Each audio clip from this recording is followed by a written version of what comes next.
Welcome to Framework. I am one of the hosts of Framework, John, and with me as always is the other host of Framework, Al. How are you today, Al?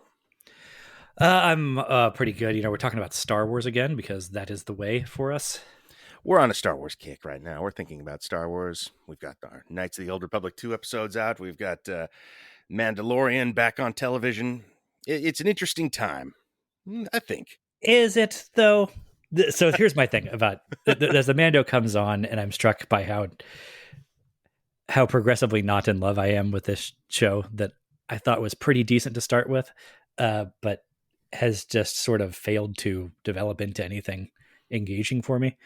And that, I think that ties into our grander concerns here about sort of what can Disney actually do with the Star Wars property at this point to keep us engaged. That how can we get more Andors out of this and less Book of Boba Fett's?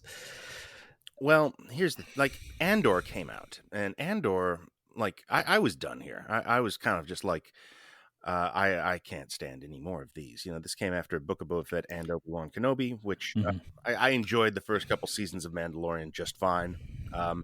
Both those shows, Boba Fett and Obi-Wan, are like way shittier versions of the same thing.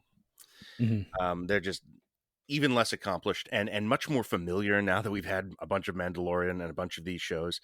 And it just seemed like it was a creative dead end all around for Star Wars. And I didn't have much interest in what they could do with it or where they could go. And the fact that we were burning out on this at the same time we're burning out on Marvel shows, also on Disney Plus. It just an uninteresting place for the franchise. And then Andor came out, and it's the best version of this that anyone's done yet. Yeah. And that kind of made me think well, no, there's a lot of things that could happen. There's so much potential in this franchise. There's endless blood in this stone, yes. As we have said before. Do you feel like at this juncture, and at the beginning of the third season of Mando, do you feel like it is drawing that blood effectively? No, and I think that's because of Andor. I think I saw Andor, and now I'm just like, oh well, this boring shit. I'm not into this anymore. Well, I think I was getting there in season 2 even, but what struck me in watching the third season and how sort of kind of lifeless I find it is just the Mandalorian character is very inert, and that he doesn't. I mean, he's always on a side quest of some sort, so he's always looking for something or doing something, but he never seems to really want anything that much. Like, I guess he wants to, cleanse himself in the waters of Lake Minnetonka, but like, I don't know. It feels like something he feels a plot obligation to do, not something that he feels a burning spiritual need to do. And I mean, this ties into the whole thing about the design of the Mando character. Kind of drives me crazy. I've bitched so many times about Beskar now and how there's just no sense of danger to this because the hero is encased in cheat mode armor. He can't be hurt. One of these episodes where he's looking for Lake Minnetonka and he gets ambushed by cannibalistic underground dwellers, which should be a pretty good Star Wars sequence. If that's Luke Skywalker, that's a fight scene. Here, he literally could just sit down and take a nap while they wail on him. And when he wakes up, they're going to be worse for wear for having worn themselves out, bashing on this metal armor that he is completely protected by. It looks cool, though. It's a cool. It looks great. That's half the battle in Star Wars. I don't know. But by the third season, aren't we onto the second half of this battle by now? Yeah. Well, this character seems created to tell one story, which is the sort of Little Orphan Annie and Daddy Warbucks version of it's a small orphan child and a sort of disgruntled older man who thinks he doesn't have room for a family finding each other, and that story has been told. He opened his heart to Grogu, and they are now best of friends partnerships, lone wolf and cub, and you would think that would open the show up, but now we just kind of left with his religion is kind of weird and doesn't really make practical sense, and we haven't defined him enough beyond sort of a tropey G.I. Joe figure. That is another thing. The Mandalorian religion is just sillier and dumber the more you get into it, and makes the mythical warrior monks of the Mandalorians look stupider and stupider the more we spend time with them in their Yeah. dumbass helmets. Yeah. Mhm. That's a problem. I mean, the other thing with the Mandalorian character design, I think, is just that there was an idea, at least in the early going, that okay, he's sort of a man with no name archetype, a mysterious loner. Yeah. Nobody knows what his true agenda is or whatever.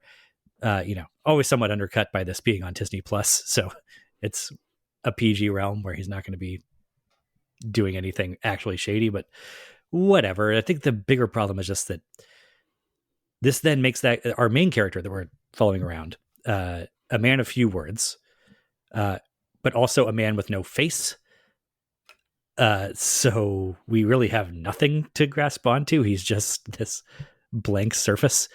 And so other people come and sort of bounce off of him. I mean, it's always such a delight when Carl Weathers shows up, because that is a character that makes no sense to me. I couldn't tell you what No. Grief Karga's deal is, but in every single scene, he wants something, and he is going to speak loudly and emotively about this thing that he wants. It might have nothing to do with his last appearance on the show whatsoever. Who cares? Now he's like a king or something. Yeah. Yeah. Which is great. It's Carl Weathers in a cape. But our main character, unless Grogu is actively being kidnapped, never seems to have a real drive to the character that he needs something. He's kind of trudging along this Mandalorian religion stuff, but I don't know. Yeah, I mean, I guess that this is the season where they see if they can tell another story. Whatever this Mandalorian religion story is going to be. I guess it's what this season's going to be about. Here's what I'm saying though. Mando, I think, is clearly the most popular of the Disney Plus shows. Still, we're more of the outliers. Andor, the least liked, least watched Star Wars show. It's definitely the least watched. I think it might be one of the better liked ones, though. You're right. It absolutely is. I meant least watched. Yeah, definitely least watched.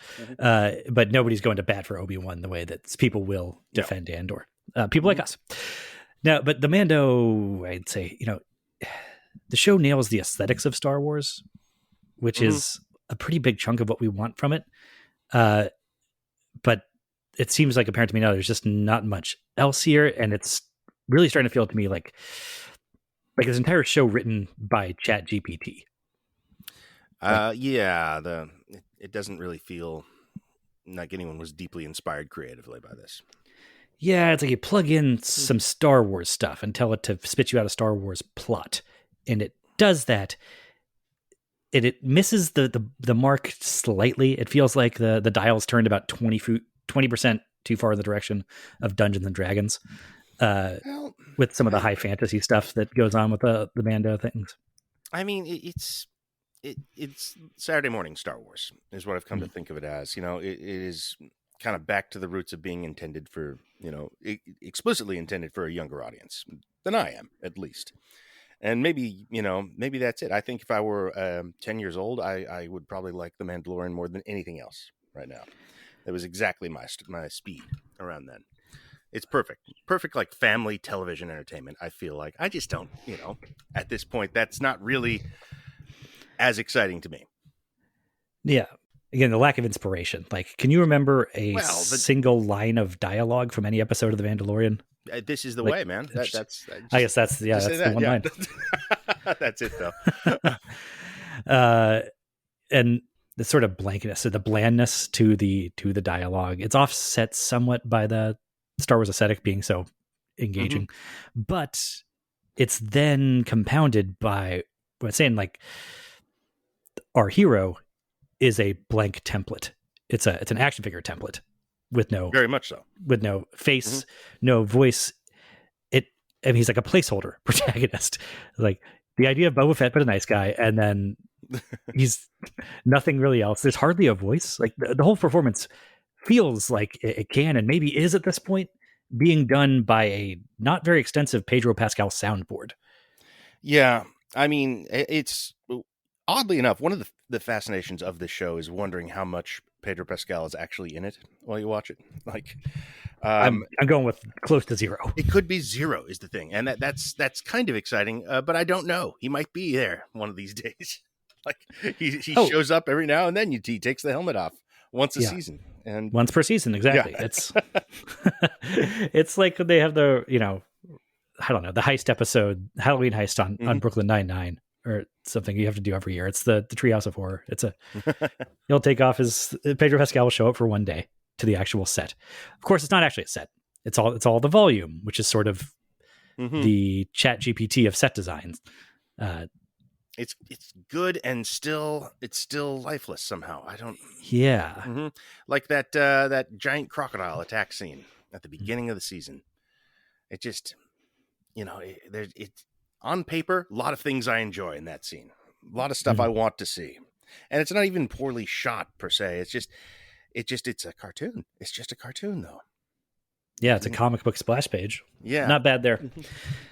But I think when you layer on everybody's wearing helmets that you can't see anybody's eyes or face, and they have they're different, pretty like, much Easter egg invulnerable. colors.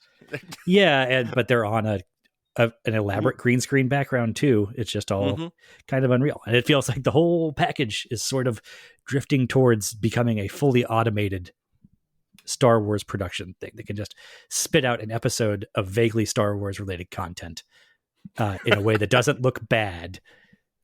This is so damning. Yeah, well, that's great. I mean, I don't hate this at this point. I'm not mad when I'm watching The Mandalorian yet. Me neither. I'm starting to get unsettled. It's not like Obi-Wan though. I'm No. not upset when that happens. Obi-Wan and really even Boba Fett, I feel like had some, and even I would say it's still at this point the bad Marvel stuff. They're bad in ways that feel like they had an actual human being making bad decisions behind it. Well, sure, that's true. I think, I guess that's right. They're getting better at just sort of smoothing that out into a pure content manufacturer. Which is the stalest take on Disney products at this point. People would say since the MCU started, but I don't know. The MCU charmed me for 10 years, 12 years. I felt like it still had plenty of personality, even as other people were complaining about.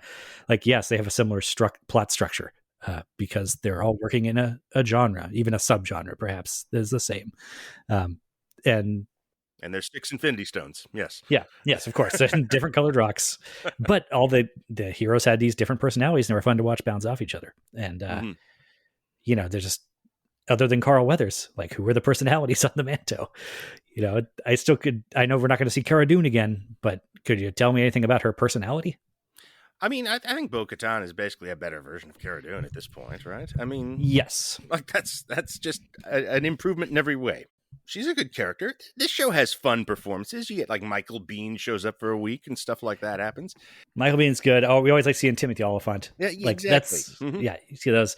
I don't know if I'm putting Bo-Katan in that category actually, because I don't know what her deal is. My instinct is to say, yeah, Bo-Katan's cool because Katie Sackhoff has shown that she is cool in a sci-fi context. Yes, but not on this show. I don't think. She's fine. She's fine. I mean, it's not Cara Thrace yet. No. And I doubt it will be, but it's when it comes to a world populated by action figures, she is definitely one of them. That's also damning, but I mean, like, she's the one whose face we get to see, so that's nice because it's a little you want to connect to her a little bit more there. Yeah, I think it's kind of cute that she has a petite ladies jetpack. Yeah, and look, I honestly think if she's going to be a big part of this season, that's probably to the better. Just because somebody needs to have a thing that they're after that's more than taking a bath while still encased in armor. Something a little more engaging narratively. But all right, so that's enough crapping on the Mando, probably. Oh, there'll be more chances. I mean, the thing is, The Mandalorian is such a hit that maybe it rises all boats, and we get to see more Andors as a result. Oh, isn't it pretty to think so? More variety, at least. I don't know. Well, let's talk about some variety here. Yes. Because we're at a place now where it does feel like, I mean, I think Disney and Bob Iger, I think I confuse the different Bobs in Hollywood sometimes, but are taking a lot of flack right now for basically pumping the brakes on some of their more elaborate MCU plans or whatever.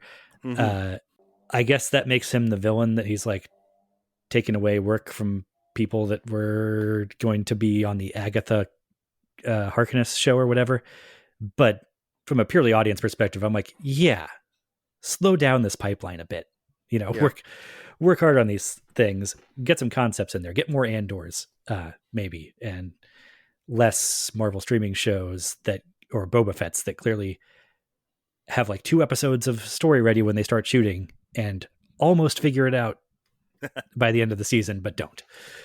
Yeah, I think that would be in everyone's best interest, but except maybe not for the people who get money for immediate returns, which I think is kind of seems to be how they run these things. We're just going to flood the market with as much Star Wars and as much Marvel as we can and make as much money in the next 5 years as possible. They're not thinking towards legacy. I think that's my guess. Because there is immediate gains to be made, and who knows what will happen. I guess, years. But I mean, the whole purpose of buying Star Wars, spending billions of dollars on it, is to have something that operates in perpetuity. Like, I think you should be thinking about perpetuities. They certainly should be. Yeah. Yeah. Of course, this is broader corporate capitalism stuff. Let's get into this. We haven't seen a new Star Wars movie in a while, and it had me wondering. I think you were approaching this more from the streaming side of things about different streaming shows. I have streaming ideas, but I have movie idea too. Yeah. Well, what I was wondering about recently, in an episode that we have recorded but not released yet, we started talking a little bit about just the different sort of action movie templates, and it got me thinking: why have we not had a Star Wars movie version of every one of the iconic action movie templates? Yeah. Why has there not been a Star Wars Die Hard and a Star Wars Rio Bravo movie and a John Wick style like revenge rampage with some retired Jedi that his family gets slaughtered or whatever? How could we have Hunt for Red October in the aftermath of the Death Star being blown up? Like, that would be pretty cool, I think. Yeah. You alien thrifts, like, I guess, have we gotten a Yojimbo thing yet? Seems like Boba Fett was supposed to be that. I mean, yeah, I guess. There's Man with No Name stuff all over Disney streaming, but I think you haven't had an explicitly a Yojimbo, just as you have kind of had like a sort of version of Seven Samurai that they did in 40 minutes on Mandalorian. There might be some version of that, but that was a movie. Come on. I know that I saw that one. I was like, that wasn't a bad episode of Mando, but also like, why did you wasted that on 40 minutes of a mid-season episode of the show? Honestly, it would have been better as a finale than whatever the first season of the finale of Mando. Oh yeah, that's sort of the first bringing the whole team together to save Baby Yoda. Yep, it was fine. That was also what the second season was. The finale was, I suppose. Mm-hmm. Yeah, I mean that's what half the episodes are, really. Yeah. And the other ones are just Mando alone saving him. Yeah. Can we do a Point Break in Star Wars? There's no reason why not. I mean, it's a very, very effective structure. Mm-hmm. I don't see why not. I mean, I think you can kind of push the parameters of this. I want to see the legal thriller in Star Wars. I want to see them try, make the weirdest things possible. I think it might be great. It might really be an avenue to creativity to try to use these in context, and it's world building. It makes the whole thing more a longer lasting brand, if that's what they want. I want to hear your pitch for a Star Wars legal thriller, but I think if we're being at all realistic, we need to get through the Hunt for Red October Star Destroyer movie before we get to like the Star Wars version of the Rainmaker. Yeah, of course. You don't jump to the legal thriller. That's phase 4. Taking those templates and putting them in Star Wars, I think, is a great way to go. And to that end, I have some pitches for that. Maybe we should just say, for the record, I suppose they have done one of these things. They did the like Dirty Dozen with Rogue One. That's Star Wars Guns of Navarone, and it was great and it worked. Yeah. Well, I mean, it would have worked even better if it had a script. Mm-hmm. But who could never imagine? Yeah, but it was the most exciting plot for me of the whole sequel, era, the Disney era, for sure. Great idea. Do a Star Wars and Die Hard on a galactic spaceship. I don't know, a version of Speed seems easy. Yeah. Mm-hmm. And you could do Tremors. Totally. With some sort of alien bug. Yeah. You can do aliens. Just introduce a new breed of alien bug and have Mm-hmm. people stranded there on a base fighting them off. Like, man, Mm-hmm. there's so many options for this. It's been 10 years. How have we only gotten one Star Wars action movie? All right. So, do you have a specific action movie pitch for Star Wars? I mean, not a whole lot more detailed than Die Hard on a Star Destroyer. That makes a ton of sense to me. I mean, I kind of like once I hit on Hunt for October, I was like, that could actually be cool. That's a thing for the post Return of the Jedi era too. For the Empire has sort of been decapitated, but there's still all these forces going around. It's sort of a confined thing there where the stakes can be high, but they're not like explicitly. They don't have to match Return of the Jedi in scope. You know what I mean? It can be confined to the problem is this one Star Destroyer. There's so many time periods as well that you can just kind of go to here. You can do prequel trilogy era. You can do right before the rebellion, right after the rebellion. I mean, you can even do sequel trilogy. You can make up new eras to take place in. You could just do the Old Republic. Yep. It's endless. It can match anything, whatever's appropriate for the story you're telling. There's so much juice in this. Speaking of submarines, how about Crimson Tide in like the prequel era? Yeah. Oh, yeah. Uh-huh. They're trying to de-escalate the tensions with the separatists or whatever. For all we know, the Clone Wars cartoon has done half of this stuff already. Yeah, I mean, I suppose I've tried. The cartoon Star Wars is just beyond my reach. I just can't. I don't see it happening for me. But I know people mine too. love it. Yeah.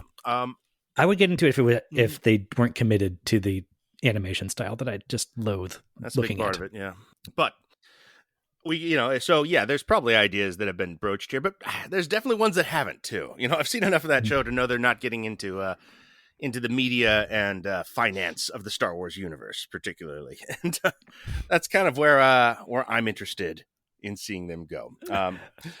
After Andor, okay, yeah, you've mentioned this before, and I've never.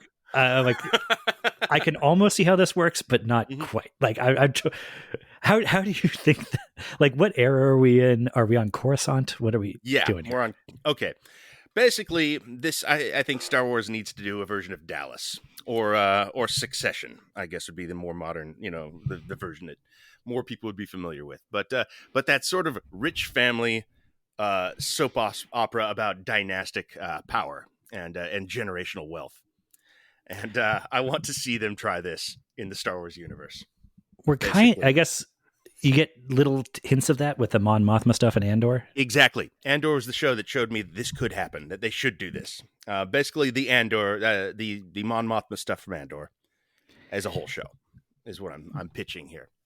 But that's just by having it in the time frame that it's in and the backdrop it's on. That's not quite what Dallas is anymore, right? Because it's got it's Dallas, but with Casablanca as the backdrop, which is well. My idea was would not be to do. It wouldn't have Mon Mothma in it because my pitch would be prequel trilogy era. It would be about the fall of the Republic, and it would be about the Dooku family. Yeah, basically.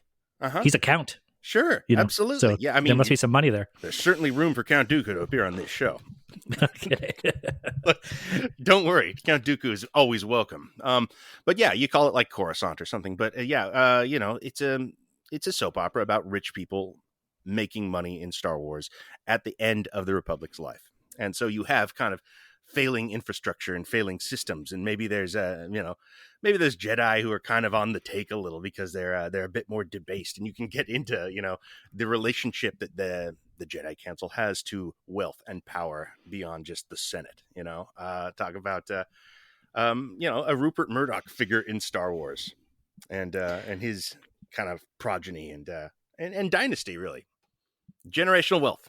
So your thing is Succession with Wat Tambor in the Brian Cox role? Yeah, for sure. But yeah, I want to know about the banking guild. I want to know what ties they have to the Palpatine regime, and I think that's what it is. I think this story is kind of taking place as the Clone Wars start and the Republic falls, and that's like the end of the show is when Palpatine takes over, and where does the family stand now within the new authoritarian regime? And yeah, it's kind of it's a dark one for them, sure. but those stories are, that's kind of soap operas.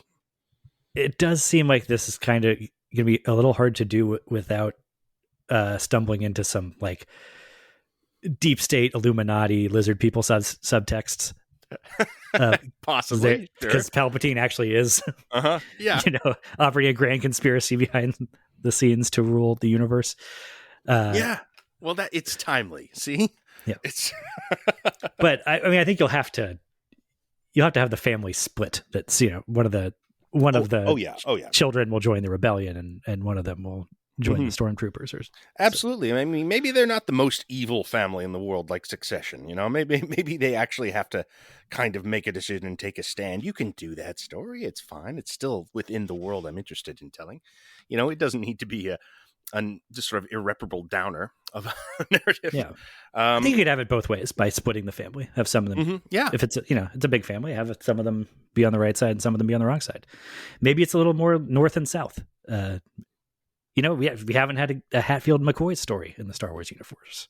I'd be into that. Yeah, I mean, a Western is another genre you can pretty much just transpose any story from into Star Wars and have something that'll work.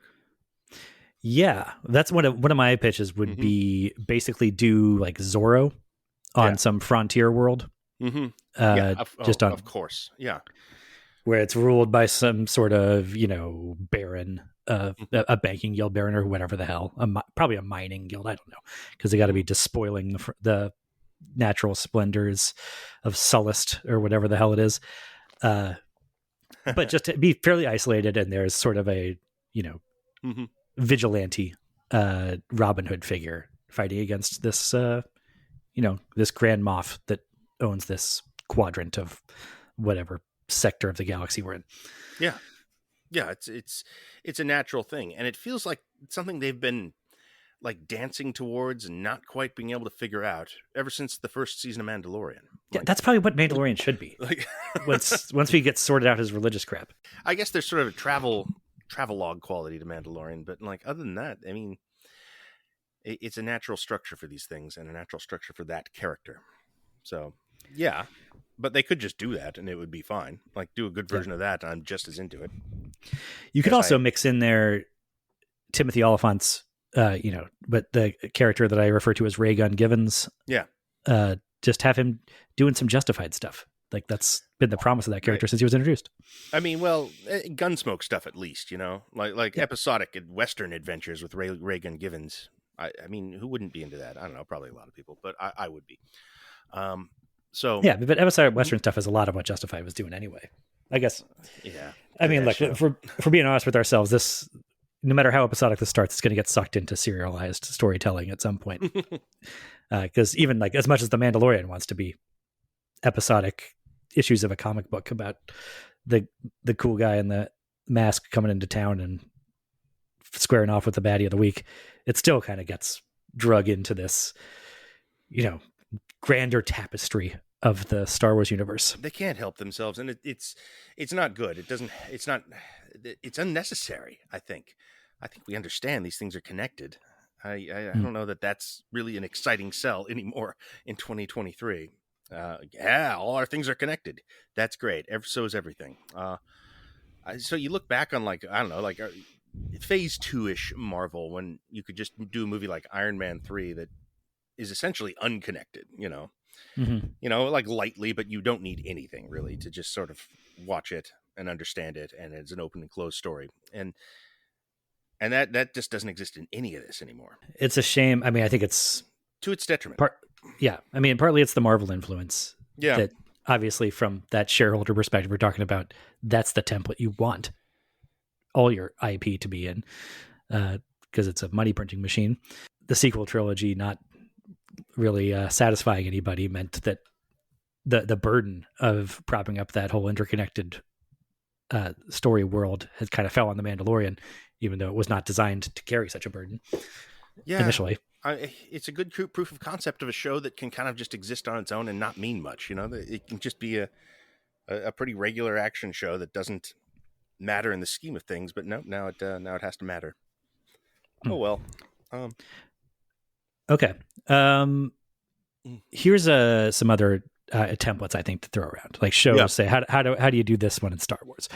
I mentioned Point Break as a movie idea, but my understanding is that Killing Eve is sort of a Point Break TV show in some ways. Kind of, sort of, yeah. Never watched it, but is there any reason you can't do something like that in Star Wars?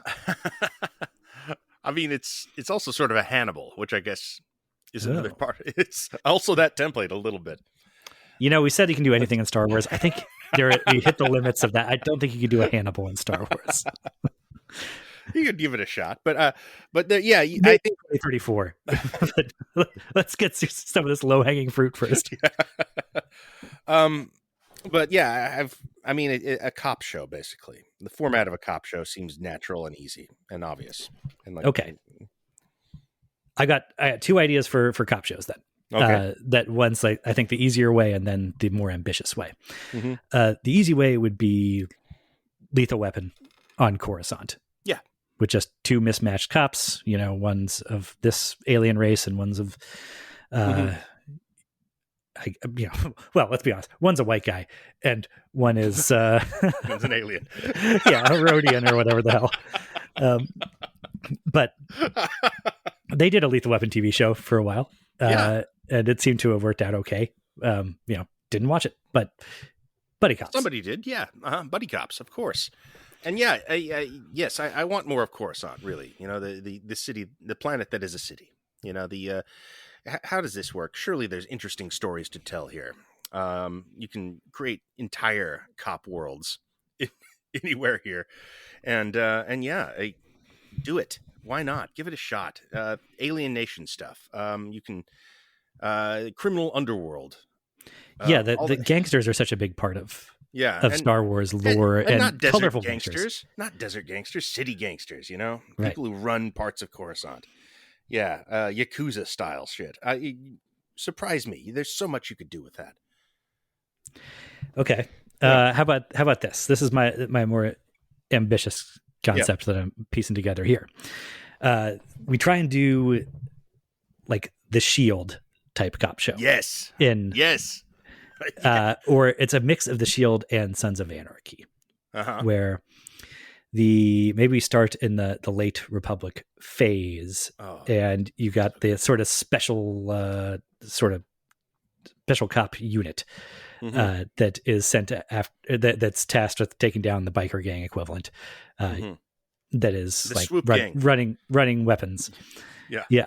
And but they're the swoop gang, but the police force is sort of increasingly corrupt, and their corruption is feeding into the deterioration of the Republic and blah blah blah. Yes.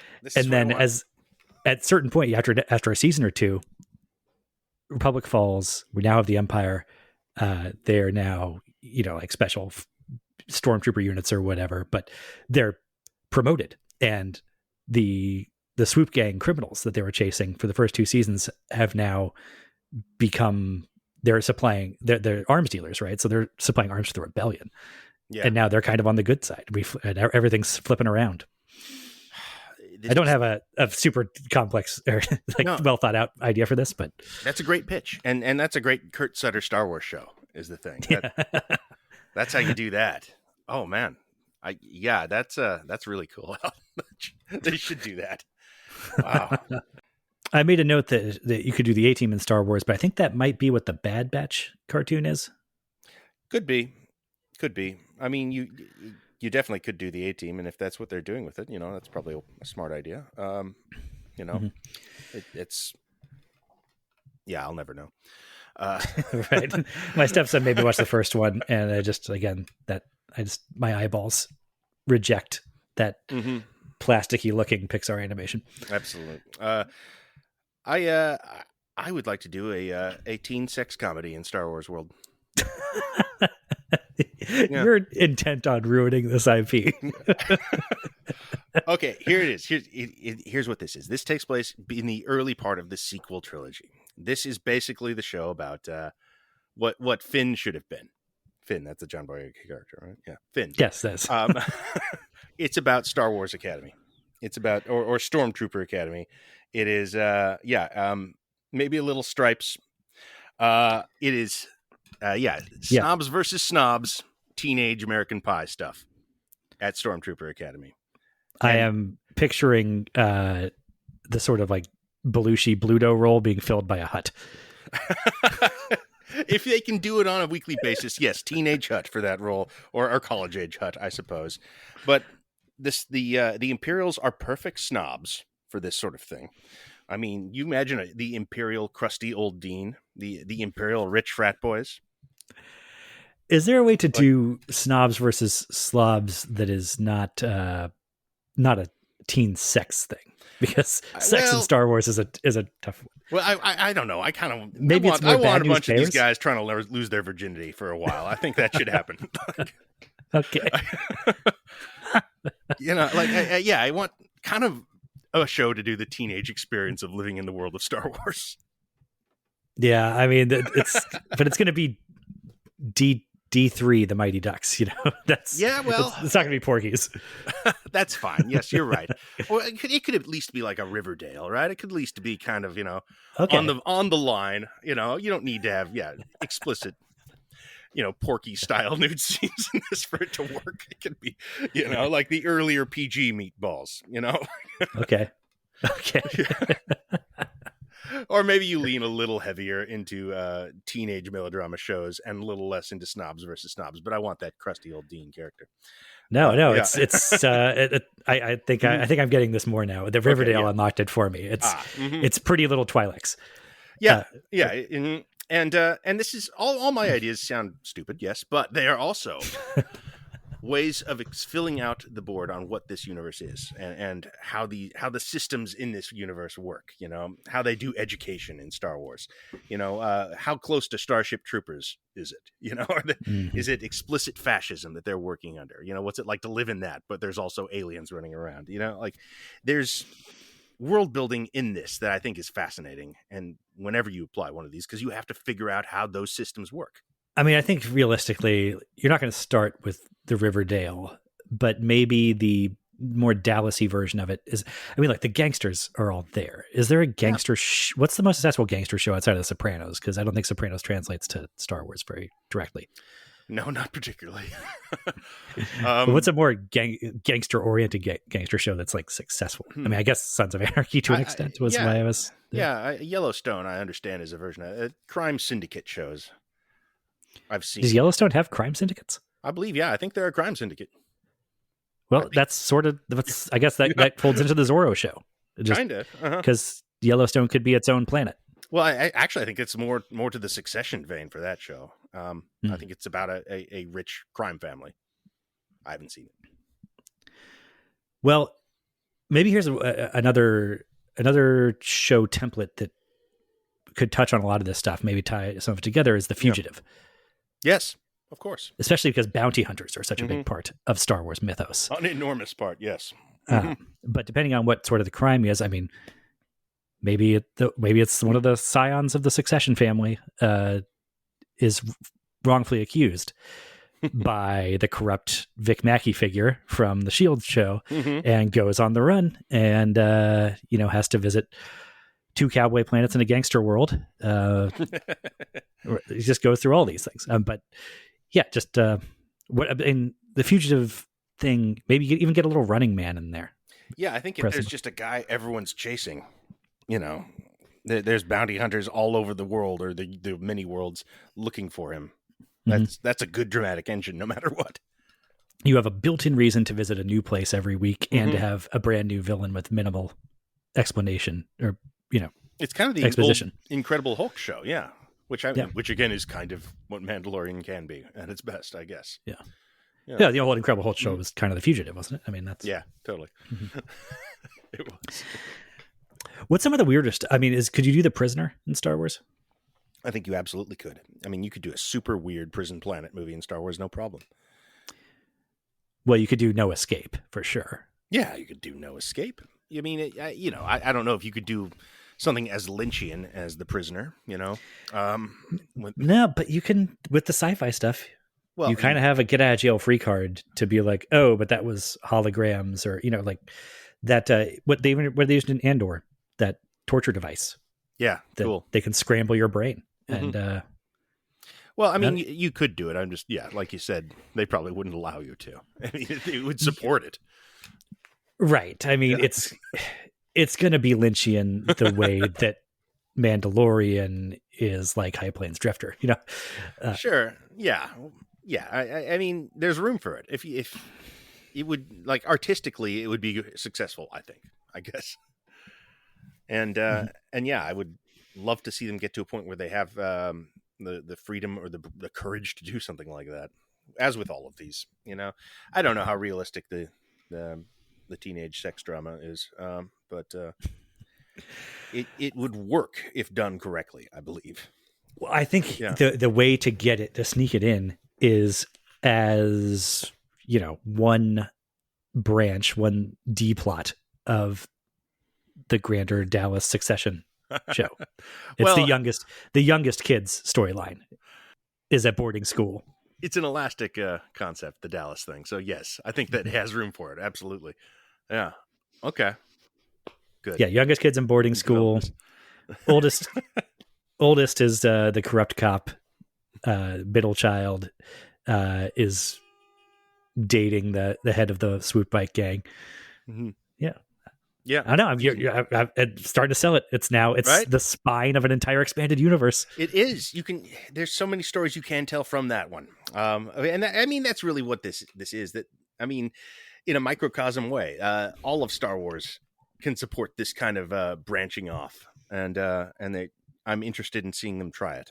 But you know what? I just realized that we're carping on the Mandalorians. People for not being able to resist spinning it into expanded universe IP, and 20 minutes of spitballing later. Yeah, that's exactly what we're done with. Very excited about the possibility to spin it into.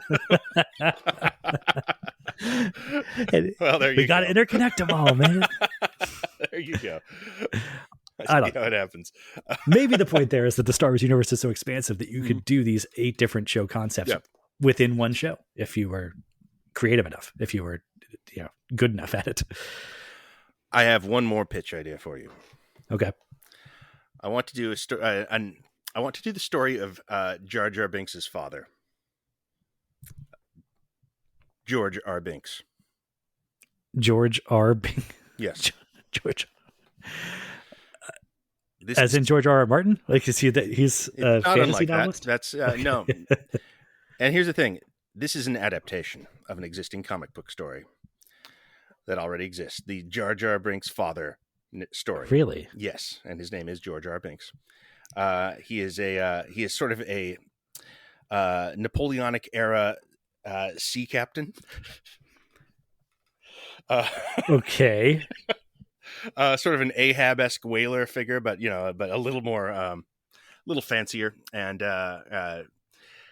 he hates his disappointing son Jar Jar, and Jar Jar ultimately, basically is the source of his life being destroyed, and so it's just about Jar Jar as a fail son. Yes, it is the Jar Jar the fail son origin story with this sort of high dramatic Napoleonic War era story of his sailor father, who dumped the woman he loved because she couldn't give birth to a child, and his legacy was more important. And that his legacy was Jar Jar. Exactly. Yes. I think it ends with him killing himself. I believe he shoots himself in the head at the end of the story. Are you sure that you didn't either dream this or open a webpage right now? Open a webpage right now. Search George R. Binks. It is. How does one spell George R. Binks? Exactly the way it sounds. I am in Wikipedia, which is how we're in great podcast territories. I have Wikipedia open, and you at home should do this as well. The comic image alone is worth it. Picture him as the in his military finery. Yeah. Well, I'm looking at a plot summary here. The last sentence of the plot summary on Wikipedia is George's only response is crushing despair. Yeah, that's the end. Oh yeah. George, all right, as the months go by, George is driven to madness by his son's follies. When Jar Jar proposes to swim for the mainland, George eagerly agrees, knowing he will likely not make it. However, his wife intervenes. Unable to take anymore, George decides to shoot himself. His wife's attempt to stop him by asking him to think of our son only causes him to pull the trigger. Wow. Make this movie, Disney. This Make... this is some incredible stuff. Recreate that sort of interesting art style there. Make just a one-off cartoon for Disney Plus. The George R. Binks story. It is written by somebody named Tony Millionaire. Clearly a pseudonym. Somebody was having a real dark laugh when they did this. Yep. All right. Well, that's actually probably where I'm done here. I could end on that note. Wow. Did you have any more Star Wars pitch ideas, or did George R. Binks destroy all that? Yeah, it really threw me for a loop, man. I mean, what am I like? How do I go from this guy shooting himself and crushing despair over how big of a fuck up his son is to like, I don't know, man, do like the Terminator with assassin droids? Yeah. Clearly, this is the apotheosis of what all Star Wars is supposed to be. This is how you end an expanded universe. Can you imagine the response if they snuck that out there? People would be delighted. It'd be the best day ever. People would throw a parade for the George R. R. Binks film. Yeah. Well, there's room to sneak stuff out on Disney Plus. Yeah, I mean, you don't have to promote it. No, people will find it. You can sneak a whole Andor by people. Yeah. Even if you do promote it. Well, is there gonna? Okay, here's a way to end. Is there, after Andor finishes out one more season? Is there ever anything else like it? You know, realistically, did they? I mean, I guess it's impossible to say at this point, but I don't know. Is it a one-shot flash in the pan thing, or is this something they can do going forward and it's real? I think a lot depends on whether the word of mouth around Andor season 1 actually drives increased viewership / engagement on Andor season 2. That's got to be the answer, yeah. And even then, what does it look like? You know, it's not out of the question for Andor season 1 or 2 to get like Emmy nominations. It's probably out of the question for him to win anything, but you could sneak a nomination there too. I don't know that matters to Disney Plus at all, though. Like, I imagine not, but who knows? Yeah. Like if it were on Amazon or Hulu or something, it would matter. But I don't think it does to Disney. Maybe. Yeah, that doesn't seem to be why they're in this. I think we're kind of screwed once Andor's over. It's until they take a whack at Knights of the Old Republic. That's true, and maybe they will, and maybe they'll make the Succession style family drama, or the Fall of the Republic cops and scoop gang action adventure. Epic. Yeah, really, it's all possible. It all is right there for the taking. You know, take our great ideas or other ideas like them or other better ideas. There's room in this franchise, and I hope it doesn't go unrealized. And I didn't believe it there was any chance until I saw Andor. So yeah, I just want to say to Bob Iger, you know, take some chances, take some swings. You can do this, and if George R. Binks has taught us anything, there's always the option of a dishonorable suicide.